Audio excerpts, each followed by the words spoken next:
Dalam video bagian kedua ini kita akan mempelajari dasar-dasar atau sebagai pengantar saja terkait dengan data dan feature engineering. Apa itu data atau feature engineering?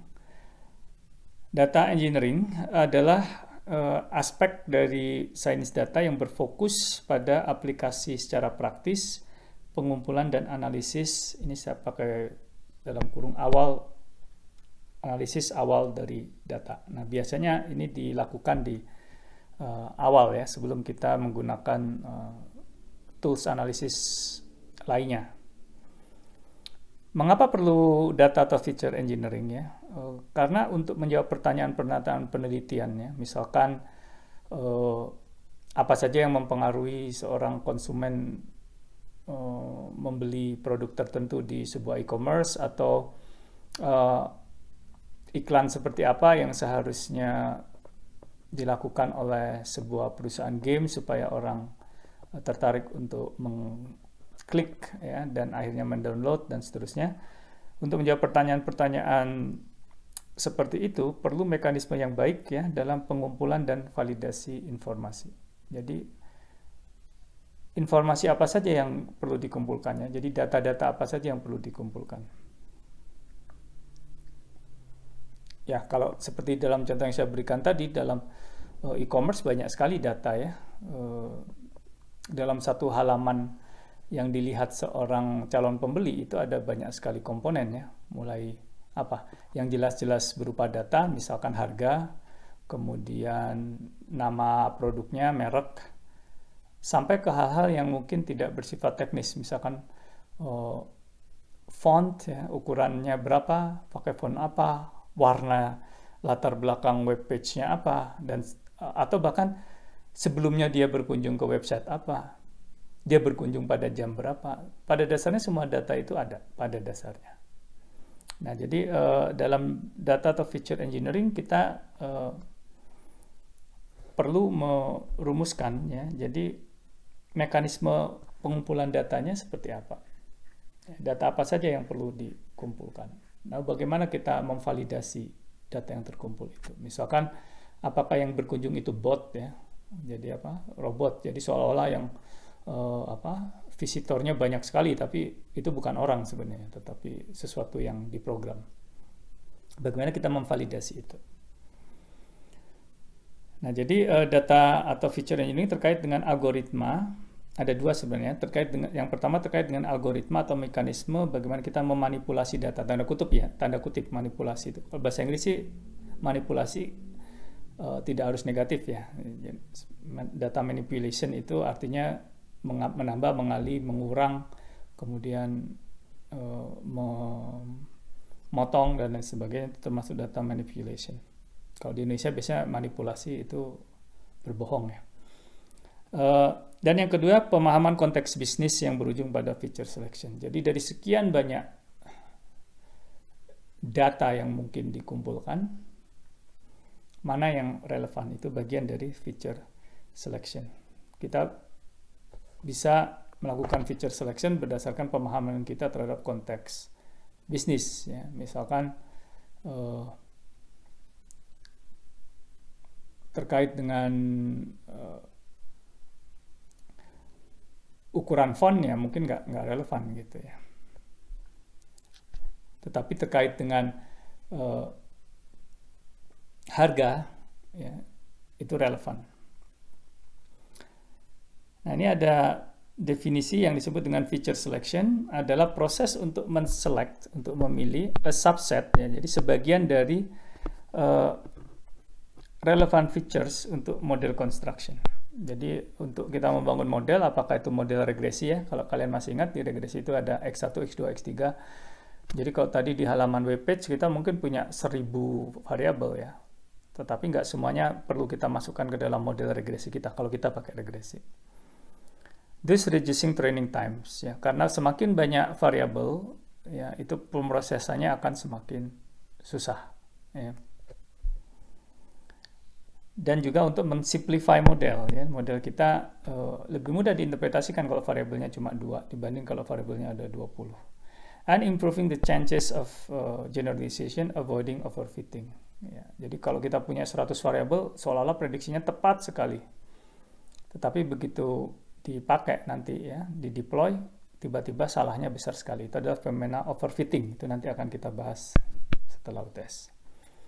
Ya, jadi dalam kata lain, feature selection itu adalah dimensionality reduction, ya, dimension atau variable selection, reduction kalau dalam bahasa statistika. Jadi selecting some subset of learning algorithms input variables.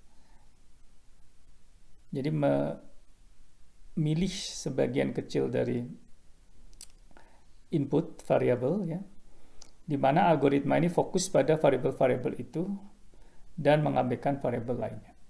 Misalkan dalam mengidentifikasi apakah orang ini bernama Budi, bernama Amir, ya, manusia sebenarnya sudah melakukan ini, feature selection. Ya. Jadi yang pertama dilihat mungkin bentuk mata, alis, dan lain sebagainya. Ya, tetapi warna kulit, ya, kalau kita sedang di Indonesia tidak terlalu kita lihat ya, karena ya hampir semuanya warnanya sama kulit. Ya. Atau warna rambut mungkin tidak kita perhatikan. Ya, baju tidak kita perhatikan pada saat kita menentukan dia Amir atau Budi. Yang kita lihat adalah wajah. Ya. Panjang tangan, panjang jari kita tidak perhatikan. Padahal itu ada, informasi itu ada pada saat kita melihat gambar. Tapi kita fokus di wajah. Nah, jadi untuk membedakan seseorang, feature yang relevan adalah wajah.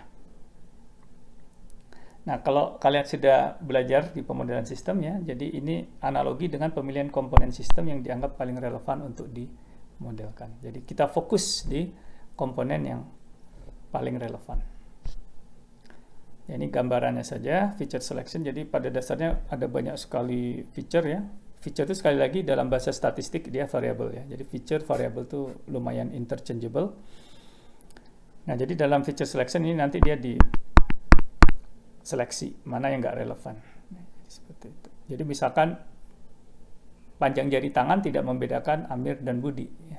Tetapi lebar mata itu membedakan misalkan. Atau tebal bibir juga membedakan. Nah, jadi yang dipakai untuk membedakan seseorang itu adalah tadi lebar mata, tebal bibir, kemudian rasio antara lebar dan tinggi muka, jadi apakah berwajah lonjong, bulat, dan lain sebagainya. Oke, ini saya rasa ini definisi formalnya saja. Jadi pada intinya feature selection itu bisa dirumuskan dalam sebuah model matematis ya. Jadi dia mencari feature 1 sampai dengan feature I sampai dengan feature N. Ya, dari situ dipilih subset ya. Bisa saja F1, F7, F15 ya. Yang akan memaksimasi learner's ability to classify pattern itu tadi. Jadi ini sebenarnya bisa dirumuskan sebagai masalah optimisasi ya, matematis. Nah, itu tadi pertanyaannya, kalau lebar muka dibanding tinggi muka ya. Nah, itu yang disebut dengan feature engineering. Rasio itu tidak ada ya, tetapi kita bisa turunkan ya. Jadi pertama kita ukur dari telinga kiri, telinga kanan, kemudian dari dagu sampai ujung rambut, ya, ujung kepala, lalu kita bagi. Kita keluarkan feature baru. Seperti itu, yang disebut dengan feature engineering. Dari situ tentu saja kita bisa banyak sekali ya, misalkan diagonal wajah juga bisa, ya, misalkan. Atau jarak kedua belah mata, keluar feature baru. Nah, jadi si feature selection itu dengan machine learning, nanti dia akan mencari feature mana yang paling cepat membedakan atau bisa mengidentifikasi seseorang itu Amir, seseorang itu Budi, dan seterusnya. Nah, nanti ada rumus matematisanya, itu yang disebut dengan scoring function.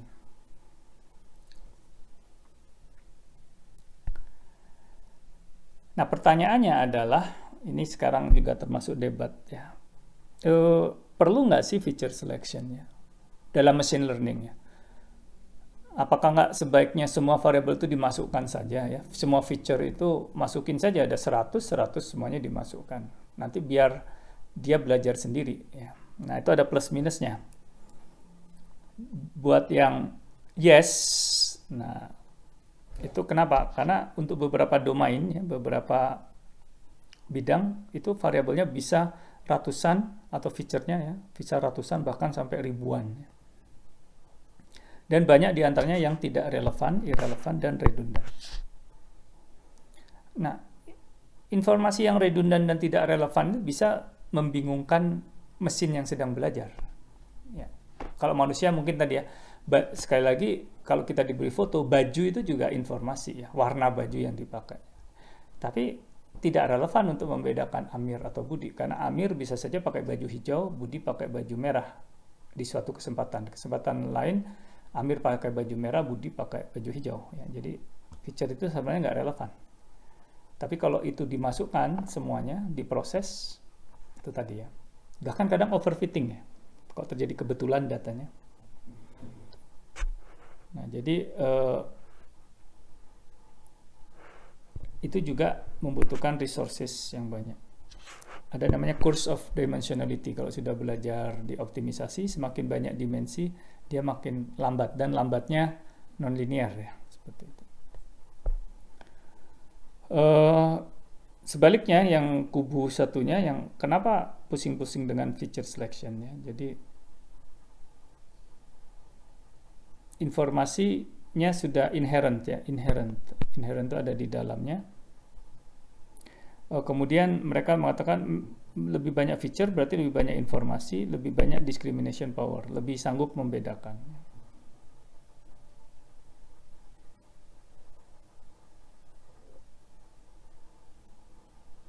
Nah,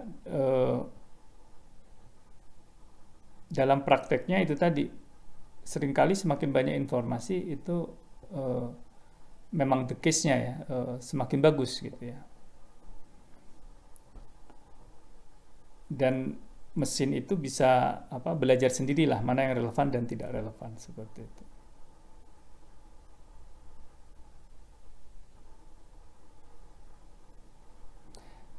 Nah, kemudian itu tadi bisa ada teknik-teknik algoritma yang bisa mengoptimisasi input codingnya. Jadi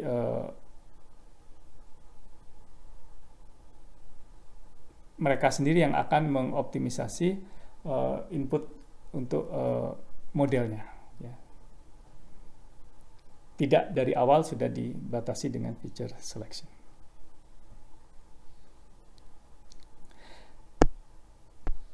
Nah, untuk bagian ini ada latihannya yang saya tulis di rencana kuliah. Pertama ada sedikit video dari ahli machine learning. Kemudian ada sedikit latihan ya untuk exercise saja yang nanti akan kita diskusikan untuk case e-commerce di Tokopedia.